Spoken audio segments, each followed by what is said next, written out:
ഈ ആനിമൽ സയൻസിൽ wild ലൈഫിലുമൊക്കെ interesting ഉള്ള ആളുകൾക്ക് പഠിക്കാൻ പറ്റുന്ന വളരെ വ്യത്യസ്തമായ ഒരു കോഴ്സാണ് എത്തോളജി എന്ന് പറയുന്ന ഒരു കോഴ്സ്.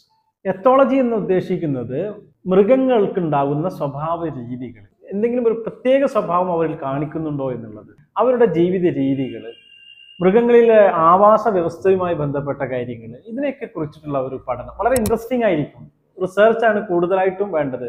അല്ലെങ്കിൽ ഒന്നോ രണ്ടോ മൃഗങ്ങളെ മാത്രം ഫോക്കസ് ചെയ്തിട്ട് അവരുടെ ലൈഫിനെ കുറിച്ച് കൂടുതൽ പഠിക്കേണ്ടി വരും. അല്ലെങ്കിൽ ആ കൂട്ടം കടുവയെ കുറിച്ച് മാത്രം പഠിക്കുന്ന അങ്ങനെ സ്പെഷ്യലൈസേഷനുകൾ ചെയ്തിട്ടും ഒക്കെ നമുക്ക് പോകാൻ പറ്റുന്ന ഒരു കോഴ്സാണ് എത്തോളജി എന്ന് പറയുന്നത്. ഇപ്പോൾ cognitive behaviour, cognitive ethology, behavioural ethology, applied ethology, neuro ethology, ഇങ്ങനെ വ്യത്യസ്തമായ സ്പെഷ്യലൈസേഷനുകളിലൂടെ നമുക്ക് എന്ത് ചെയ്യാൻ പറ്റും, ഈ പഠനത്തെ മുന്നോട്ട് കൊണ്ടുപോകാൻ പറ്റും. അത് ജോബ് സ്റ്റാറ്റസുകളാണെങ്കിലും നമുക്ക് ഒരുപാട് ഇപ്പോൾ ആനിമൽ ഇൻഡസ്ട്രിയിലേക്കും വൈൽഡ് ലൈഫിലേക്കും ഒക്കെ നമുക്ക് ജോബിലേക്ക് പോകാൻ വേണ്ടിയിട്ടും പറ്റും. വേൾഡ് വൈഡ് നമുക്ക് ജോബ് ഓപ്പർച്യൂണിറ്റീസ് ഉള്ള ഒരു സാധ്യത ഉള്ള ഒരു മേഖല കൂടിയാണ് എത്തോളജിയുടെ ജോബുകൾ. വനവുമായി ബന്ധപ്പെട്ടിട്ടും മൃഗങ്ങളുമായി ബന്ധപ്പെട്ടിട്ടും ഒക്കെയാണ് അതിൻ്റെ ജോബ് സ്റ്റാറ്റസ് എന്ന് പറയുന്നത്.